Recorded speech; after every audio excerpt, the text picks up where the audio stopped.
Governor of college football, snapback on, check. Got a little Under Armour shirt on, check. Welcome to another marvelous episode. Today, I want to say we got a really good episode. I think for those of y'all who kind of, not big on Big 12 football or, because we got a lot of one percenters, but, within our one percenters, it's a lot of us that, talk SEC and Big 10 football, but I believe there's something amazing happening in Big 12 country. And when I say in Big 12 country, I believe there's something special brewing in Waco. I truly do. So we're going to walk in Waco a little bit later on as we do our Baylor Bears breakdown. Also on today's docket, we're going to get into the latest news and headlines of the college football world. I just feel like more than ever, there's always so much going on in the wonderful world of college football that I feel like, it's easier to do it 365, if that makes sense. We got more anonymous stories. There's always so many anonymous stories, anonymous sources. This coach said this coach said that. So we're going to get into some of those anonymous sources. One Big Ten coach said that they believe that if Brett Bielema's squad make the college football playoff, it changes everything. We're going to get into that. Also, on today's docket, we're going to talk more Big 12 football. We're going to look at Big 12 quarterback rankings. We looked at Josh Pate yesterday. I love what he did for the SEC quarterback rankings, but I believe not only do the Big 12 have some of the best quarterbacks in all of America, I believe that this list that I put together of their top 10 quarterbacks is better than any other conference quarterback rankings there is. Governor of college football, hashtag go CFB. CFB Nation, your only college football destination. Let's get it. Governor of college football, we're going to recap ACC. Hey, that's CJ on defensive that minds. track. They have to be better on that side of the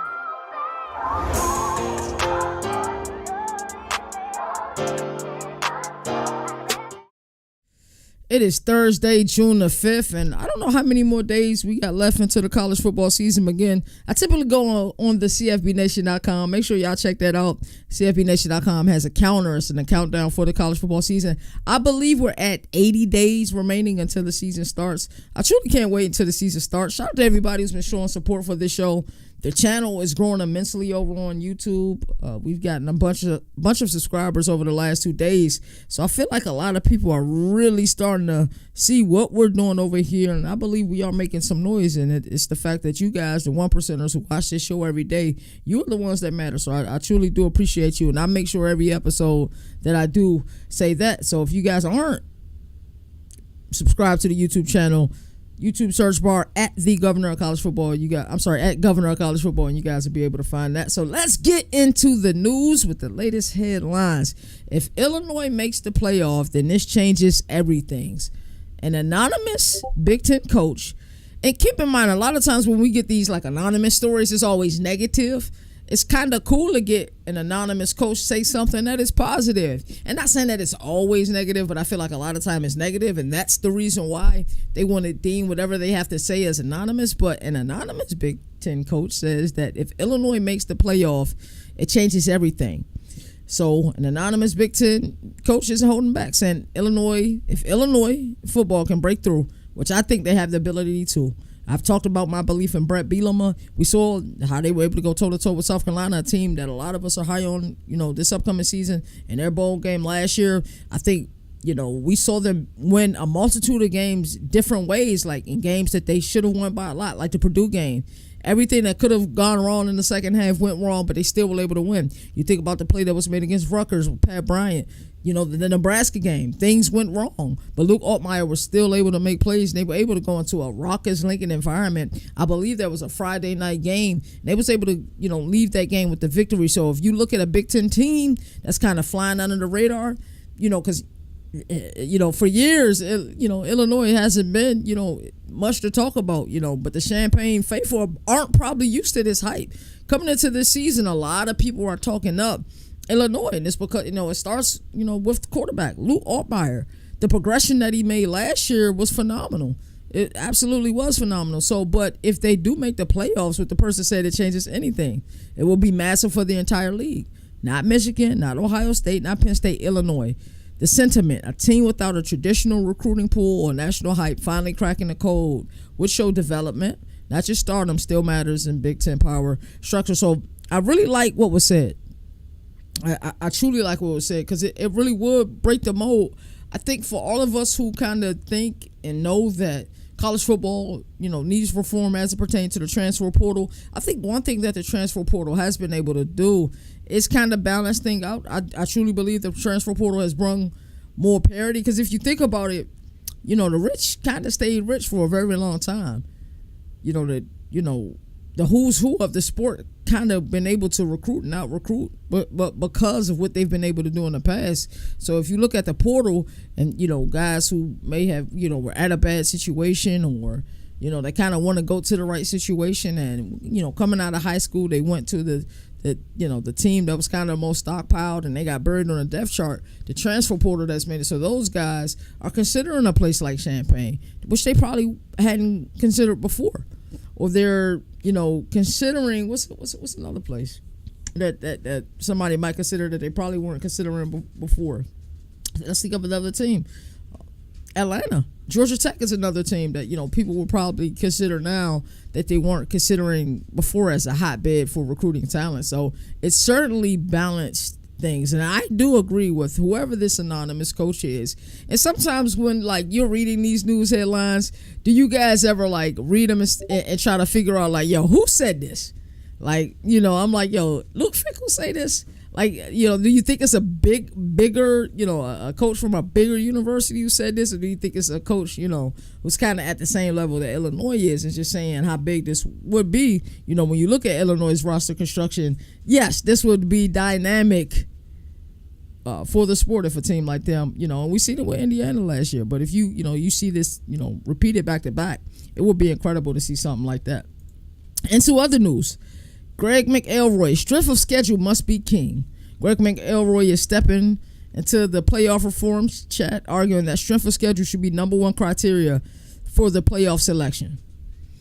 I think he's correct. I think we get upset at Greg Sankey's, and I think we get upset at Tony Petitti's, when they argue, hey, our schedule is rough. The Big Ten is playing non-conference games. I know it's something that the SEC has explored, but, when you're looking at the metrics and what merits a team as, most deserving, I think Greg McElroy nailed this. Yes, the teams you play should absolutely matter.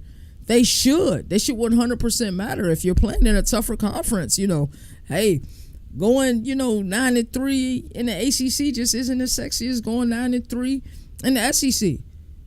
It just isn't. And I'm an ACC homer. I'm also a Big 12 homer as well. Those records aren't as sexy as they are in these bigger conferences because the teams you play, it's a dogfight. Think about it. Last year, heading into the 2024 season, 9 of the 10 toughest schedules were the SEC. The only team that was an anomaly as it pertained to that was Georgia Tech. They were the only other team that was in the top 10, toughest schedules heading into the 2024 season. And, it's not easy. I don't think people will ever realize how difficult it is to play that schedule or how difficult a Big Ten schedule could be depending on who you play. Playing in the SEC is extremely difficult. It really is. So, yes, the number one thing should be strength of schedule. So, Greg McElroy saying this kind of, makes me go back and think, well, hey, if strength of schedule is the number one thing, then, are we still leaving this to a selection committee, right? Or are we willing to have the computers do it and create an algorithm so that, we get what we want? What else matters? Should your record matter? Of course your record should matter because we believe that the regular season is the reason why all of us here love the college sports because of the idea of perfection. Does playing in the conference championship matter? It should matter, but should playing in the conference championship matter as much as the gauntlet that you face in season? It should not. It absolutely should not. So I think I agree with Greg McElroy, yes. The number one thing that matters most and should matter most, of course, is your strength of schedule. After that, what else matters? Is it playing in a conference championship? Is it your overall record? One loss team. How do you guys feel about a one loss Big Ten team? I'm sorry, one loss Big Ten team or one loss SEC team versus a one loss ACC team and a Big 12 team. Do you guys look at those the same? I think the gauntlet matters. Who you play matters. So absolutely, yes, your strength of schedule should matter. Let's not take away from that at all. More news. Mike Elko sends a message to the SEC. I love this message that he sends to the SEC, by the way. Texas A&M head coach Mike Elko didn't just talk culture. He dropped a promise. Eventually, no one will be able to stop us. That's fire. Quiet offseason, loud expectations. The goal isn't headlines. It's sustainable success. They want to be able to score the ball and score the ball in punches. And I like that this is a defensive-minded coach talking offense.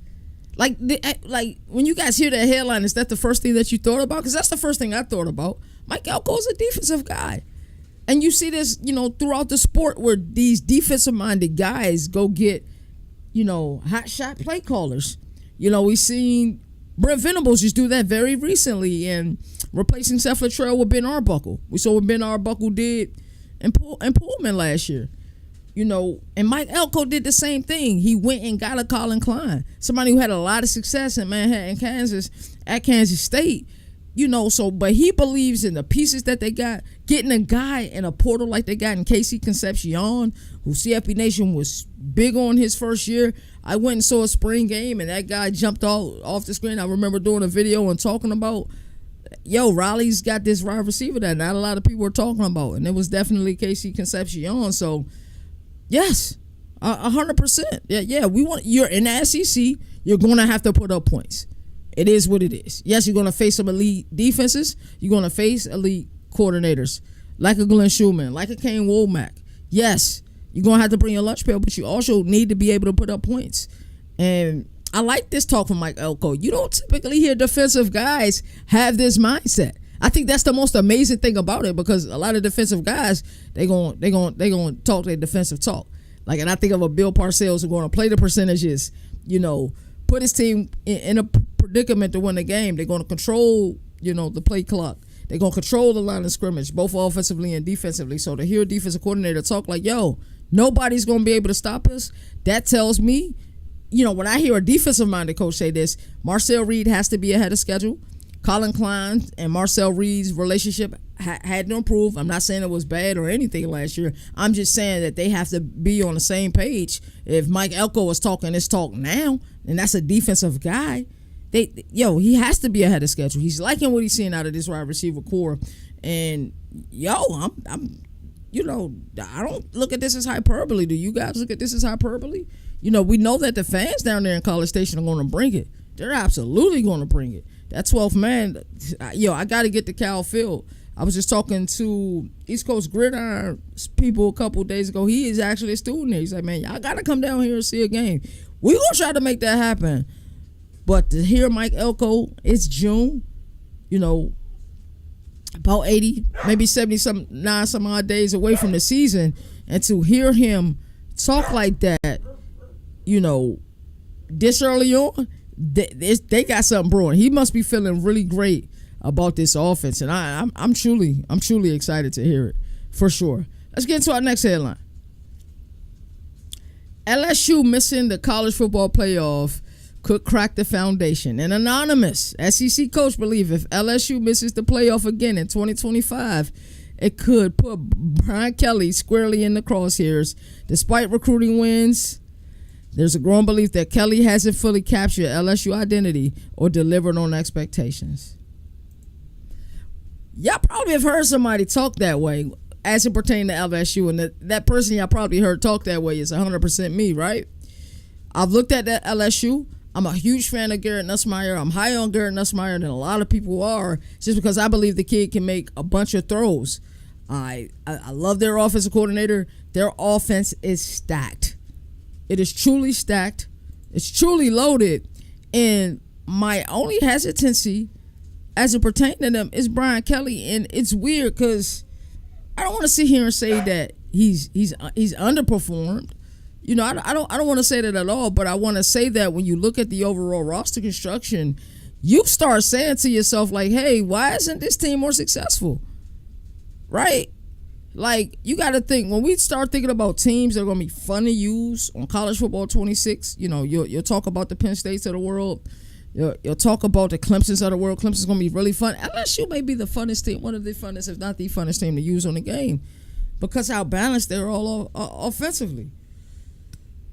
So when you start to see their expectations, and you know that fan base down there in Baton Rouge, bro, they won a championship.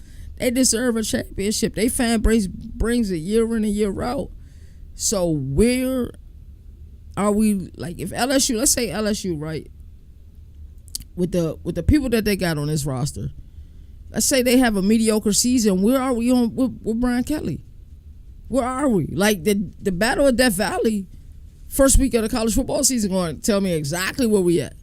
But they got to travel to Clemson and play them. It's going to be a star-studded affair. But, when you got a kid like Caden Durham at running back, your quarterback is Garrett Nussmeier, you got Nick Anderson from Oklahoma at wide receiver, who had 10 touchdowns on just 38 catches last season. You got Barry and Brown, a kid with elite speed, who should really be able to stretch the field, and got a quarterback like, Nussmeier, who can get the rock to him. Like Aaron Anderson, who put up great stats last year, 61 catches. I look at this team and I say, yo, this team may have it all. They truly do. And even when you start looking at it defensively, going in the portal and getting a get like Patrick Payton, that was a great get from Florida State. Somebody who I think a lot of us think underwhelmed last year. Or looking at a guy like Harold Perkins, who's been getting hyped down in Baton Rouge for years now. You start looking at this team, you slowly start saying to yourself, wait a minute, this team is way too talented, right? To not be in a college football playoff. So if they don't make a college football playoff, like this anonymous coach in the SEC, who y'all think it is? Who shall not be named? Like, yeah, what is the belief? What is the overall belief for this program? Like, where are we at with Brian Kelly? And, you start looking at this coaches carousel. This upcoming coaches carousel may be the latest coaches carousel. When you really start to look at who may be in there, some of these coaches that are really good, that are under 40 years old. There's so many top-tier coaches under the age of 40 in this sport. It's incredible. And they're willing to put the work in. So you look at, LSU, 8-4 last year. Not bad. They did win their bowl game versus Baylor. But, you look at the talent that's on this team, you start looking and trying to eliminate excuses real quick, because you like, something's ain't right. And that's the feeling that we have overall, if we're being honest, right? In other news, and this one, initially I was going to make a segment out of it, but I decided not to make a segment out of it, because I just wanted to briefly talk about it. I just wanted to talk about it with the gang, with the squad, with the one percenters. I look at a lot of message boards. I look at college football news. I probably check it probably about 10 times a day. And then typically D-Now will send me something incredible, or he'll put something in our group chat that's incredible, because he catches a lot of news. He catches an awful amount of news. And like it's incredible really what we get out of here. So Big 12 ACC merger. This is one of the things that I saw, and then D-Now sent something to us the other day about this, and I kind of wanted to touch on it. I was thinking about dedicating a whole segment to it, but I didn't want to dedicate a whole segment to it because I don't really have that much to say about it. So merging. When you think about a merger, you think about how it benefits everyone involved. Clearly, the two conferences that lead the sport, because, a lot of us say Power 4. I definitely say Power 4. Like, I'm so used to saying Power 5, so occasionally you'll hear me say Power 5 and Group of 5, of course. But when I look at it, it's like you kind of have two super conferences with the Big 10, with the SEC, and then you still have your power conferences, but the power conferences aren't as strong as your super conferences. So a lot of people and a lot of minds think, and I know Paul Feinbaum was another person who said this, that they should merge. I don't agree with that. I don't agree with that at all. Because if you look at, the Big Ten, right? And you look at the teams that are the teams in the Big Ten. You look at a team like Ohio State, a perennial elite team.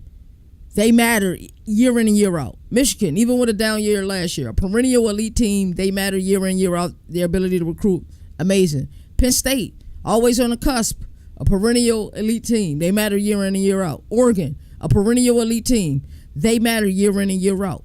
SEC, we can go do the same thing. Texas, as of recent, a perennial elite team. They matter year in and year out. Alabama, a perennial elite team. They matter year in and year out. Georgia, a perennial elite team. They matter year in and year out. So you start to look at the landscape and look at these teams that matter. You see that these conferences have perennial elite teams. So then you go to the Big 12. Who's the perennial elite team in the Big 12? I'm not saying that there aren't good teams in the Big 12, but I'm saying that when we talk about a perennial elite team, I don't see it. That's no diss at the Big 12 because I love Big 12 football.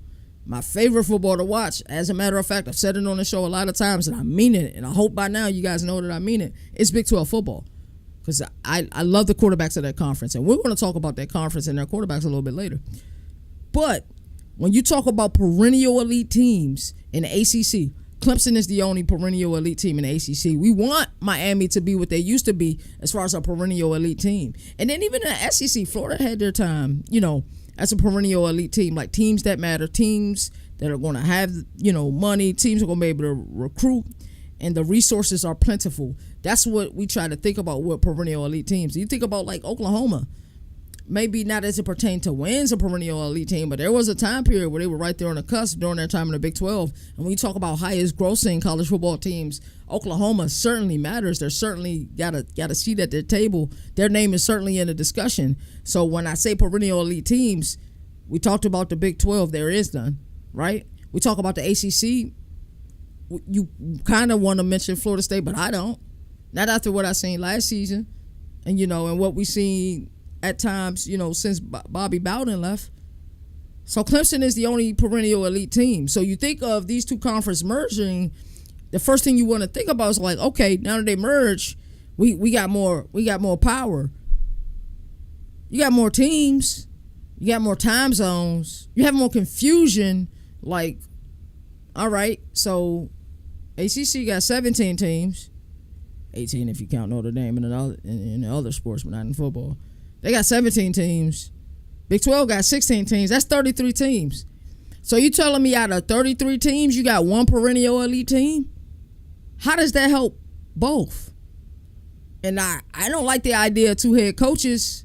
So who's going to be the commissioner of this Super League? Is it Yormark? Is it Phillips?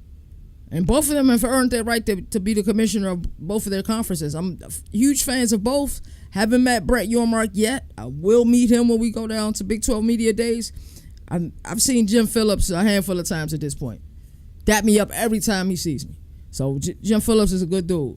So, but when we think about perennial elite teams, right, the goal in merging would be to have more perennial elite teams. But if there's only one in Clemson, what would be the point? I don't get the point. And then how would you work this out? Like, what about the rivalries? Are we gonna protect the rivalries? How are we gonna organize this? We're gonna organize this by location.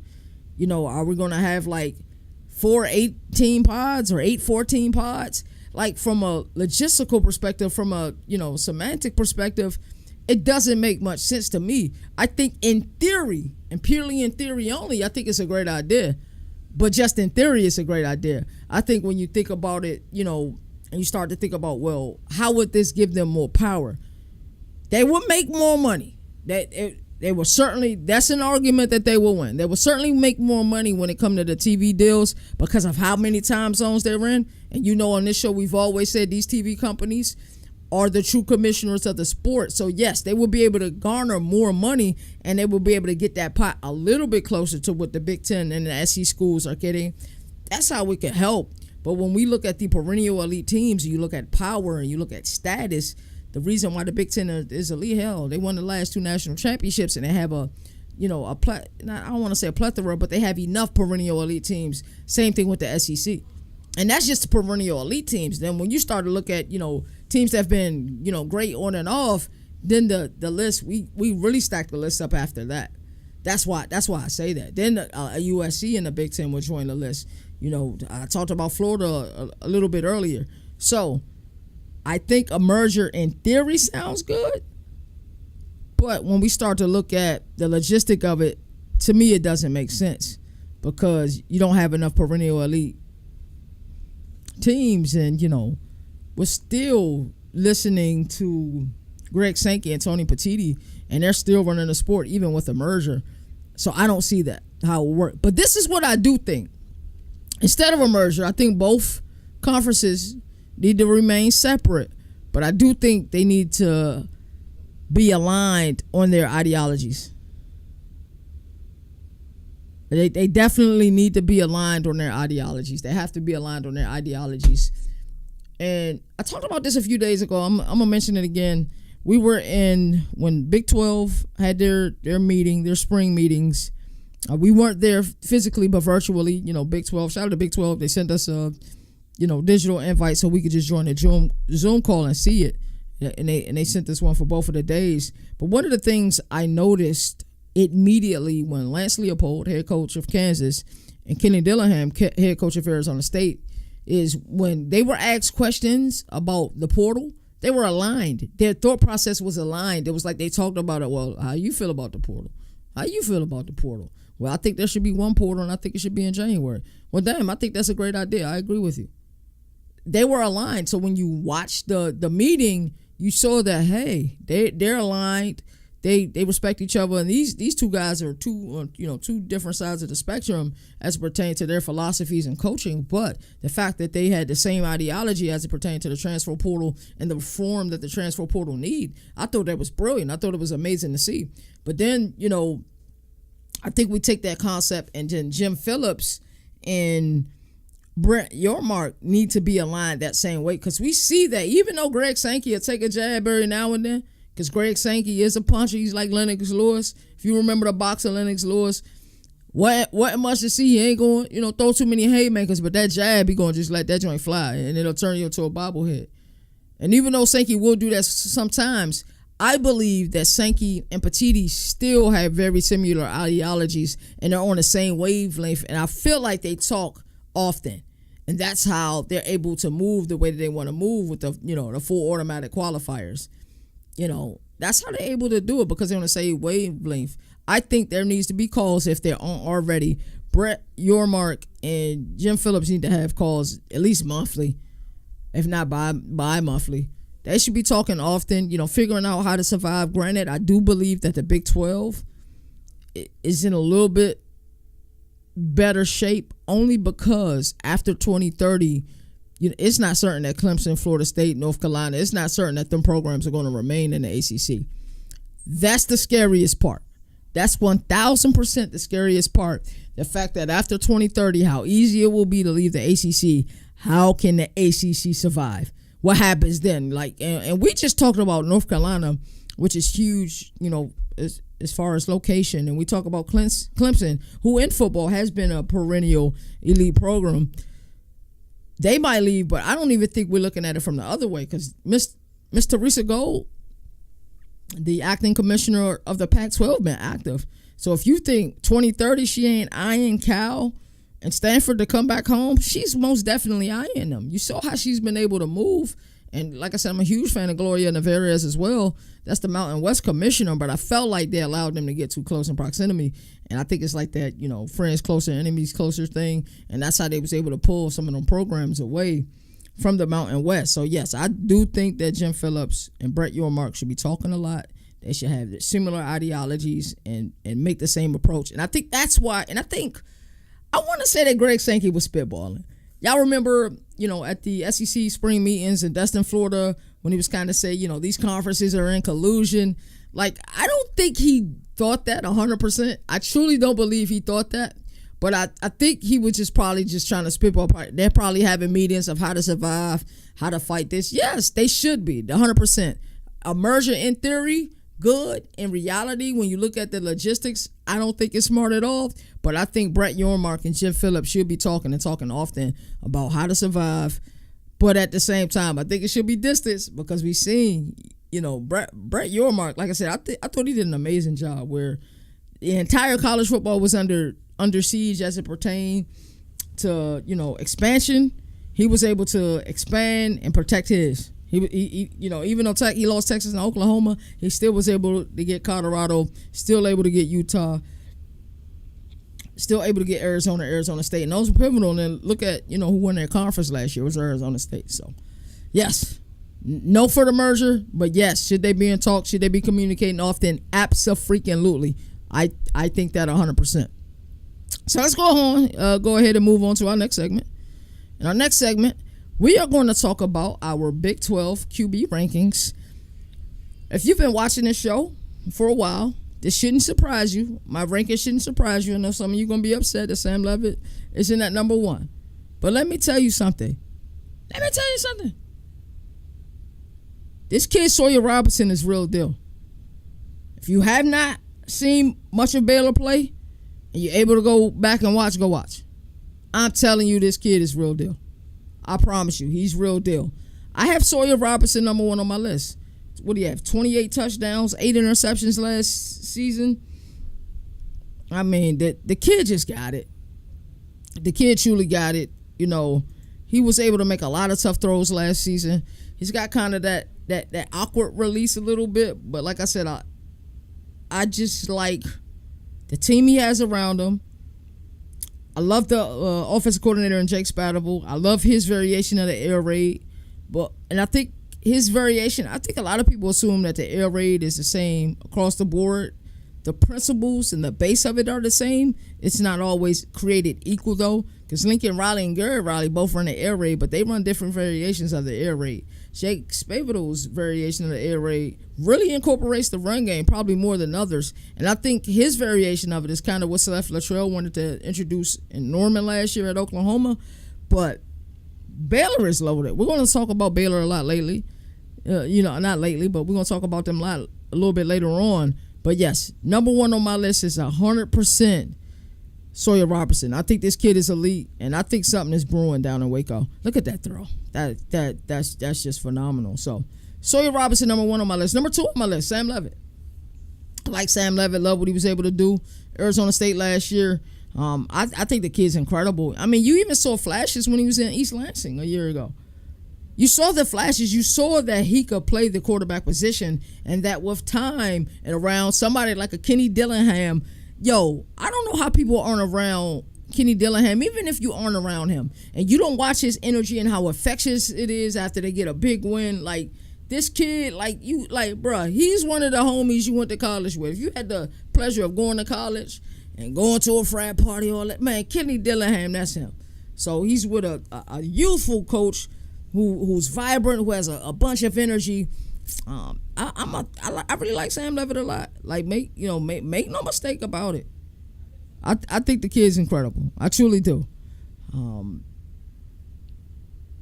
Watch out for Arizona State. I know every year in the Big 12 we tend to get some team out of nowhere. I think that team out of nowhere may be Baylor this year, but Arizona State got what it takes to repeat. And that's one of the things we heard Kenny Dillingham say at the Big 12 meetings. He was like, hey, he wants Arizona State to be, a blue blood in this conference. Somebody that year in and year out, that they're going to be there. So, yes, Sam Levitt, definitely at number 2. And I'm very comfortable with him at number 2. Anybody who has him at number 1, I can see it. The kid is uber talented. Like I said, I just prefer Sawyer Robertson. It is what it is. Like, there's certain styles we like. Like, if any of you guys are into boxing, there may be a certain, boxing style you prefer. Whether you like a defensive fighter or you like a counter puncher or you like somebody like a Mike Tyson who's aggressive. I think styles make fights. So I think this kid, Sawyer Robertson, when I look at their roster construction, I just think that the kid's got it. That's why I got him at number 1. Sam Levitt at number 2. Avery Johnson, I think, underwhelmed some of us last year. And it wasn't that he had a bad season. I just think a lot of us, our expectations were so high for Kansas State last year. When some of those expectations weren't met, it was like it gave like a negative denotation on Avery Johnson. But make no mistake about it, this kid can play. This kid can flat out ball out. I promise you he can. And there's a reason why that team in Knoxville, who clearly tampered and was trying to get Avery Johnson to come to Knoxville, because one, they thought they fit his scheme, but two, they know that he's dynamic. So Avery Johnson, number 3 on this list, that's an easy one for me. I had troubles with 4, 5, and 6. I think 4, 5, and 6 can be moved around any way you see it. I truly do. I'm a huge fan of Rocco Beck. As of now, I would state is my favorite to win the Big 12. But when I tell you that team from Waco is creeping up on them, and the end is almost here, I promise you it's almost here. But I really like what Rocco Beck has done. I think he's, 48 touchdowns, 17 interceptions over the last 2 seasons. Matt Campbell just been able to build something beautiful there. Really like what they was able to do last year, even in, getting blown out in the bowl game versus Arizona State. I like Rocco Beck. I like what they building down there. So, yes, easy. Josh Hoover was another guy Tennessee tried to tamper with in the portal. He said he cool at Texas Christian. He's another one of those guys, can really light it up, can really throw the ball. And I said this earlier, and I'm going to say it again. You find me 10 quarterbacks in any other conference overall that are better than these 10, I will argue you till I'm blue in the face. And I know a lot of y'all gonna say, SEC got DJ Lagway, Lenore Sellers, they got Arch Manning, they got Diego Pavia, they got Austin Simmons, they got all these quarterbacks. Give me this 10 over any other 10 in college football. Give me this 10. This is the 10 I want. And typically my favorite quarterbacks in the ACC this year is the Big 12, and it's the Big 12 by far. Number 6, Ren Morton. Really fun offense. They was able to put up a lot of points. If Texas Tech played better defense last year, Texas Tech could have certainly won a conference, but there were games like they gave up 59 to Baylor last year. 59 points to Baylor last year, so it's crazy. Noah Fafita, I know a lot of y'all like, whoa, you got Noah Fafita number 7 on your list? And some of y'all might be saying, whoa, for opposite ways. 2023 Noah Fafita lit it up. And I think sometimes as fans we'll say, oh, but this last season was bad, and we'll write them off. Like some people have written off Joey Aguilar, but Joey Aguilar lit it up in the 2023 season. We just can't write that season off because he had a bad season last year. There was a lot going on at Arizona last year. Head coach Jed Fish packed his bags, went with Washington to the Big Ten. New head coach, new offensive coordinator, and Dino Babers. That didn't quite work out. I did have one of the best 1-2 punches at, as far as we're looking at, quarterback Noah Fafita. T-Mac got wide out. I'm not ready to write Noah Fafita off. I'm just not. You guys can. I'm not writing them off. And don't be surprised if he's on some comeback player of the year list this upcoming season. I think he's going to light it up. I think he's going to have a chip on his shoulder. I was talking to my boy Moon, a host of World of College Football. I really love that show and what Moon does with that show. And we were just talking about like the people we're excited most to see at Big 12 Media Days. One of those people was Noah Fafita.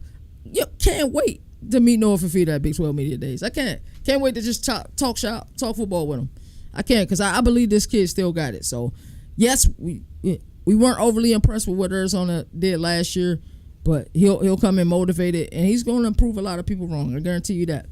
Number 8, Caden Salter. Caden Salter is a guy, if you don't watch a lot of Group of 5 football, you don't watch a lot of midweek football, you probably missed them. But there will be some of you who kind of don't really watch college football, but just know that you don't rock with Colorado. Y'all going to look at this, and y'all going to say, damn, this kid's better than Shedeur Sanders.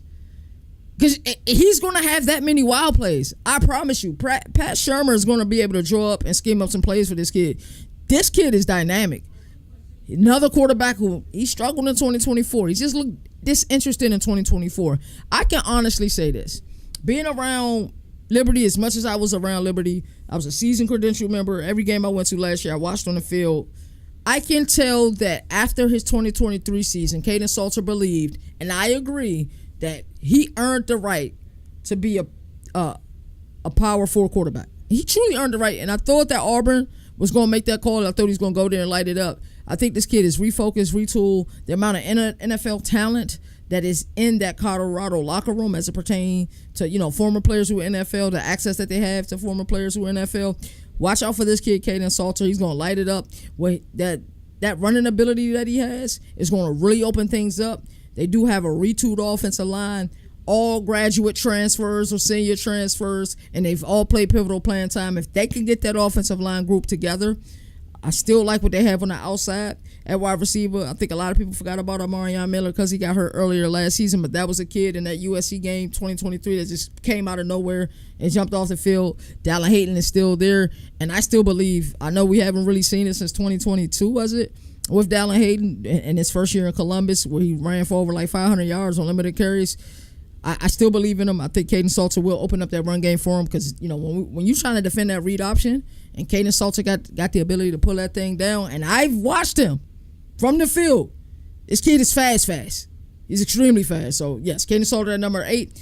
Connor Wegman is a guy, when I look at this list, I say, yeah, I'm going to be mad at this list at the end of the year because I believe him and Willie Fritz, I love that pairing. I think Connor Wegman is going to come here and light it up, and I think if I look at this list now, and let's fast forward a few months, I'm like, yeah, I was wrong with Connor Wegman. He should have been higher up on the list.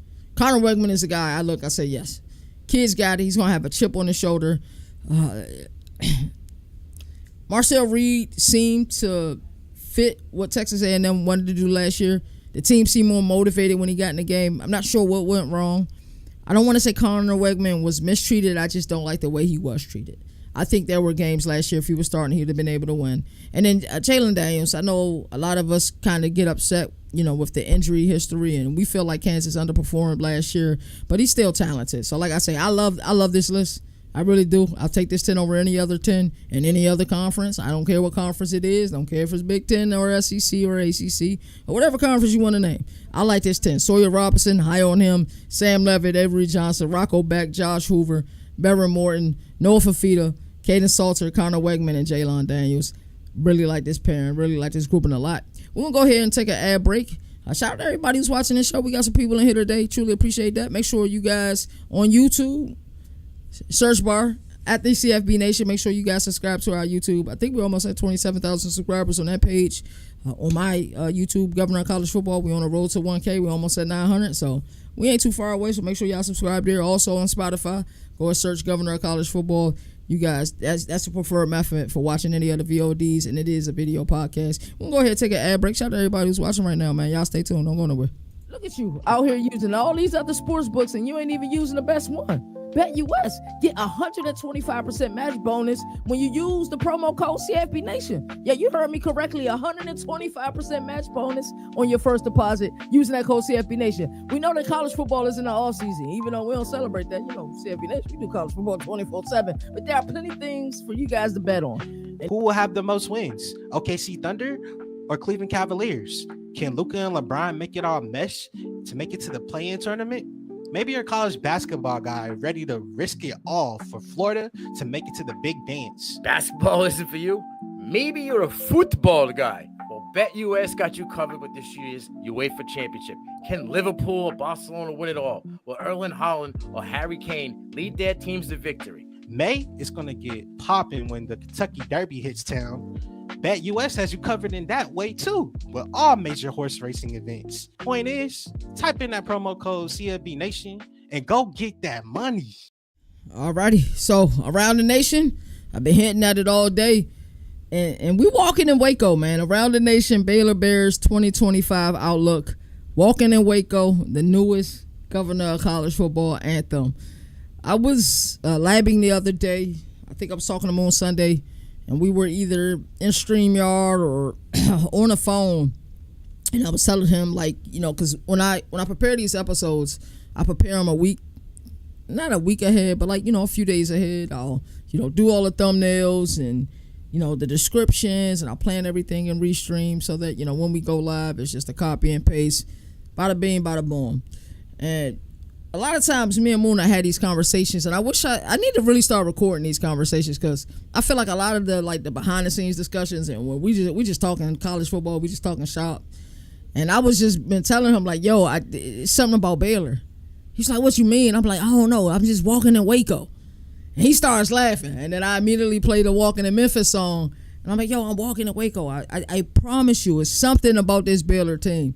I like this team an awful lot. It's something about them. I don't know what it is, but when I look at that team that can make that jump, right, and do what Arizona State did last season, it's Baylor. It's 100% Baylor. Even with the schedule they got, because they got a tough schedule, it's 100% Baylor. So we're walking in Waco, and I want y'all to walk with me. I truly believe if there's a team in college football, I believe they're one of the best kept secrets in college football, like a lightning in a bottle. It's the Baylor Bears. I truly believe that. Like right now, right? Even now, like if you got college football 25, load up and play with Baylor. Use stock playbook. Use their playbook, because I promise you, Jake Spavital's playbook is really fun to play with, especially if you're an air raid lover like me. But you can also run a rock out of their playbook as well. Look at their team. They're a fun dynasty team to use right now. If you looking for one last dynasty to do before college football 26 comes out a month from now, Baylor is definitely that last one you want to do. They are truly lightning in a bottle. All week I've done extensive research on this program, and the more I watch Dave Aranda's team, the more I say this team just might win the Big 12. A lot of you know I'm high on Iowa State. I'm still high on Iowa State. They're still my favorites as of now. But the team that's, in my opinion, that's really fighting with them for who I think could take over this conference is Baylor for sure. And excuse me, the rest of the Big 12 programs, the illustrious, other 15 schools of the Big 12. We're going to walk in Waco, and y'all going to walk with me. Baylor finished the 2024 season 8-5 overall. And if you look at the way this season started last season, that 8-5, I think, was a very underrated 8-5. The fact that they finished the regular season, because the fifth loss came against LSU in the bowl game, but they finished the season 8-4. And think about this: they started their season 2-4. They won the last 6 games of their regular season. Imagine starting your season 2-4. Like, man, Dave Aranda on that high seat, cuz. They about to fire, cuz. Those are the type of conversations I was having internally. I ain't saying externally. I'm like, man, they about to fire, cuz. 2-4 to start the season, and then win 6 straight games, including a 59 point output versus Texas Tech. Baylor, this is truly one of the teams I'm highest on this upcoming season. They're 35th in Bill Connolly's SP Plus post-spring SP Plus ranking. And I think that's really good for a Big 12 team. 35th, solid. And they have a return in production of 68%. So, like I said, I'm really starting to look at the construction of their roster. I'm looking at, okay, they return to 68% of their players. For anybody who's counting, that's 11th in the nation. That's damn good. And then when you look at the offense and explore even more, returning 72% of their production from a season ago. I think that was ranked 15th in the nation. So if you want to lean on experience when you head into the college football season, people who've been there and done that, but not just been there and done that at your program.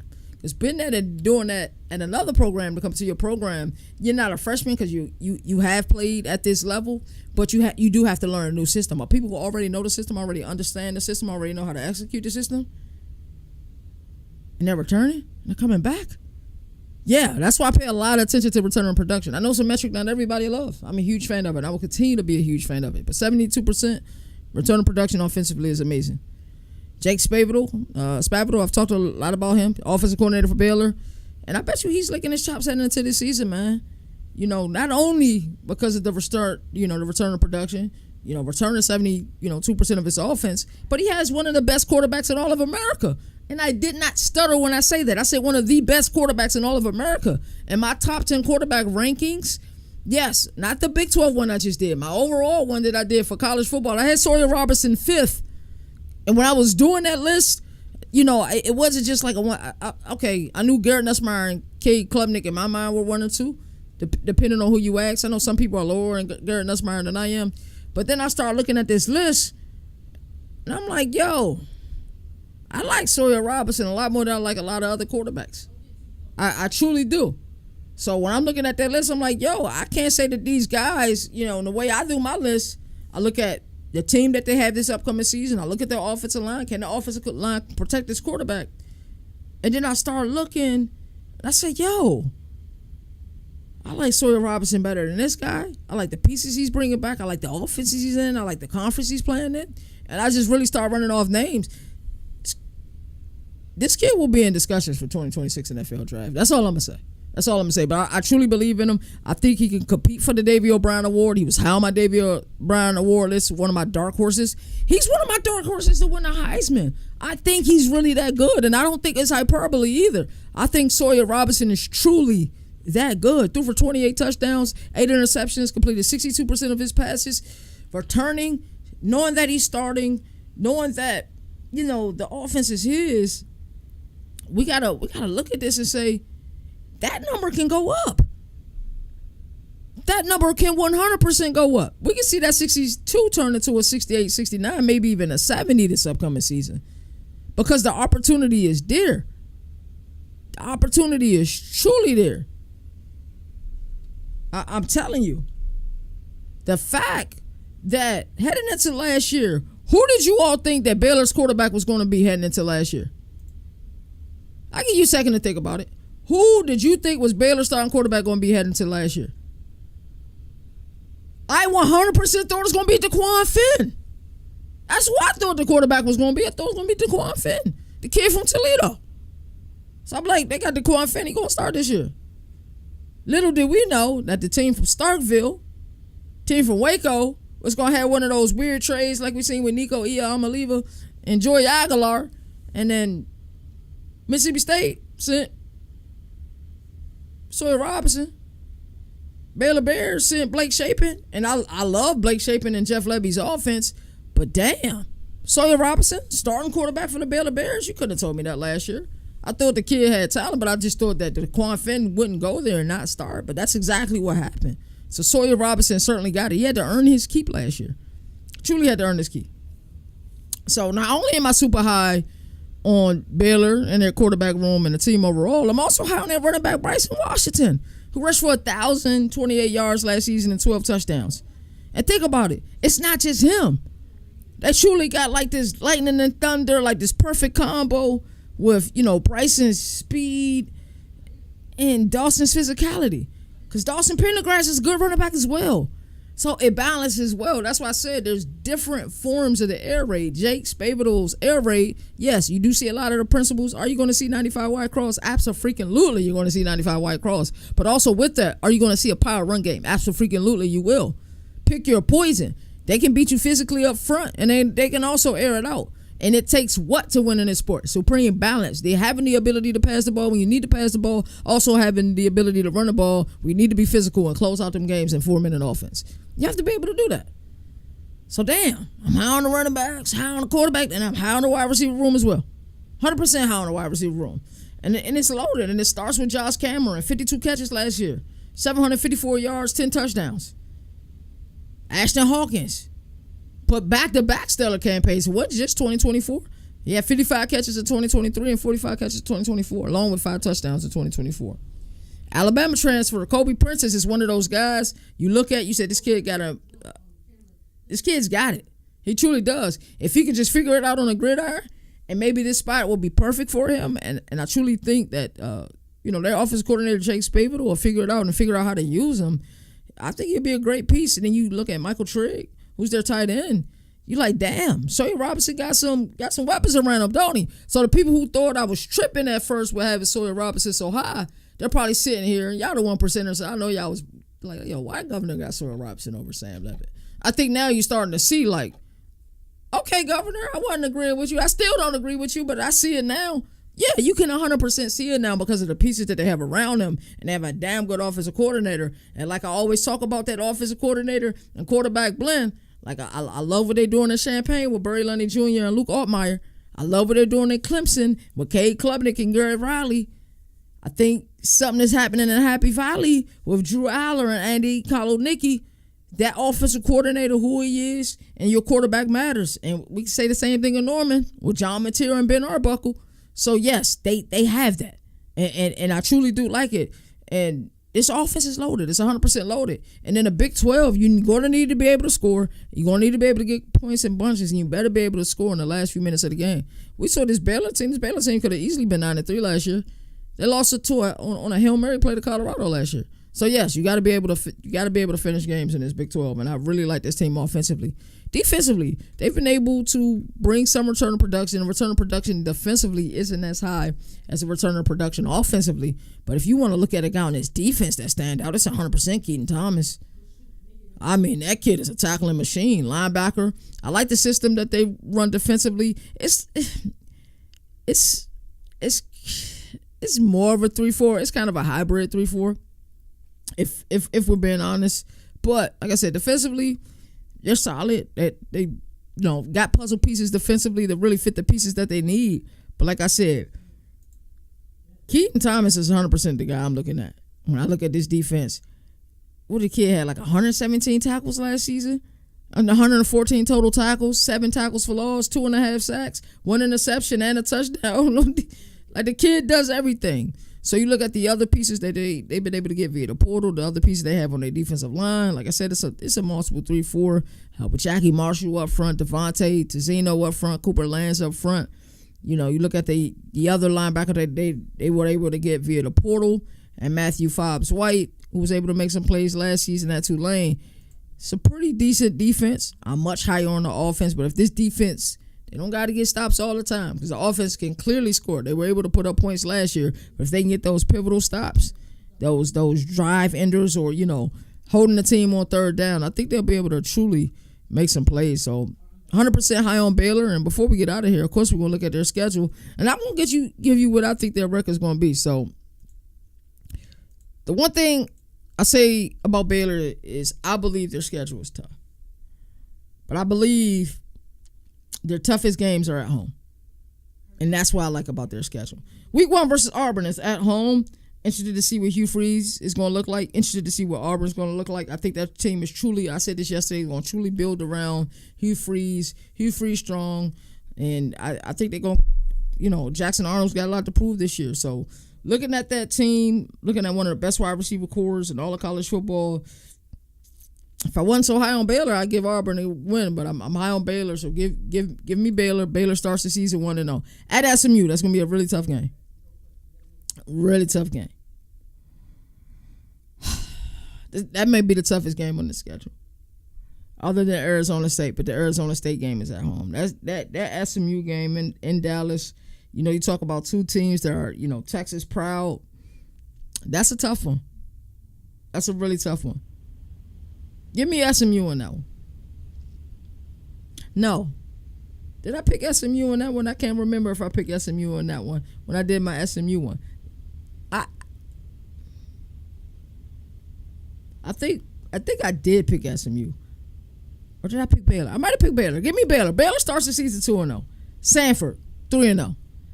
Home versus Arizona State. That's going to be a tough one because it's going to be a great match for both of those. And here's the scary part about me being high on Baylor. What happens if they start the season with losses against Auburn and losses against SMU? Then play Sanford, then got to play Arizona State. So it looks like everything that I'm saying and that I'm talking about right now is like, uh-oh, Governor. You might have had a bad pick because they're going to be dunking on me, bro. I'm going to say they lose one of those games. Auburn, SMU, or Arizona State. They'll win 2 of them. They'll lose 1 of them. I'm going to say they lose to SMU and they beat Arizona State. So that'll put them at 3-1. At Oklahoma State, they're not returning a lot of production. I'm not sure about Arizona State 4-1. Home versus Kansas State. This will be another pivotal game. 5-1. 1, 2, 3, 4, 5, 6. Yeah, 5-1 Kansas State. At TCU, that's a tough one. At TCU, at Cincinnati, that's a tough little stretch right there. I said they win Cincinnati. The at TCU game is bothering me, though. It's bothering me a lot. I say they lose at TCU. So right now, they'll lose at TCU. They'll win at Cincinnati. So right now, they're 6-2. Versus UCF, 7-2. Home versus Utah, 8-2. At Arizona, it'll be a tough game, 9-2. Versus Houston, 10-2. I have Baylor going 10-2 this season. And I'm confident in their 10-2. I'm not sure which game they'll lose between Auburn, SMU, and Arizona State. They'll lose one of them. I'm not sure which one. I don't think it'll be at Auburn at home. Waco's going to be crazy. That SMU game will be tough, so it might be that one. Sanford will be a layup. Arizona State will be another tough one. I think if I'm them for their sake, they'll rather lose to SMU and beat Arizona State.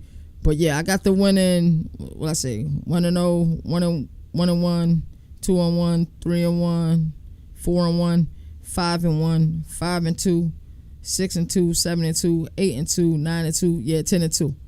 Yeah, so I got them 10-2 in the season. That 10-2 will get them into a conference championship. Whether or not they win a conference championship, I don't know. But if they win, of course they'll win. So I got Baylor going 10-2 this year. High on Baylor. 100% high on Baylor. That could backfire 100%, but I think that 10-2 will get them to the college football playoff too. I truly believe that. I think that 10-2 just might get them into the college football playoff. So that's the Baylor Bears. Around the nation. I know a lot of people aren't as high on Baylor as I am, but I'm extremely high on Baylor. I promise you. We're walking in Waco. We're sipping in Waco. Matter of fact, after I get off of this live stream right here, I don't got another show until when? Monday. I might do a surprise show Saturday morning. I don't know. Y'all just gotta watch. I just gotta stay tuned. Trust. Big trust, man. It's been a fun week. These last few episodes, episode 31, episode 32, 33, 34. All the VODs are on YouTube, of course. They're also on Spotify. Make sure you guys subscribe to the channel, Governor College Football. Like, comment, share, subscribe. If you are a Baylor fan and you happen to see this, hey, remember, at the end of the season, if y'all have a great year, y'all go back and say, hey, man, Governor was the first one to give us the credit we deserve. I just need y'all to say that. And I need y'all to keep it that way. It's been a fun week of shows, man. We're giving y'all 4 shows every week, no excuses. Because I'm telling you, life has happened this week. And there's definitely been days where I'll be like, man, I don't know if I'm going to be able to do the show. But nah, that can't happen. I told you guys we're doing 4 shows a week. We're doing 4 shows a week. And we would do 4-hour shows a week. So I truly appreciate you guys. It's been another great week. I love talking shop with y'all. Can't wait to the regular season. Can't wait to Big 12 Media Days. We're in a month range for those, so I will be going live. We will be live from Radio Row. We will have players interviews, coaches interviews, a lot of behind the scenes. I know one thing I talked with both Moon and Director Mike about. I want to vlog a lot more this year. You guys see a lot of on screen stuff. When we making our content, but I want more behind the scene content as well. So that'll be pretty good, man. Great week. As I always like to say, there are no more victories in the sport that survive in advance. That's why college football has the greatest regular season. And until next time, man, you all take care. I'll see you all Monday, 4 p.m., maybe Saturday. I don't know. Y'all just stay tuned. Governor of college football, we're going to recap ACC. Hey, that's CJ on Defensive that minds. track. They have to be better on that side of the ball.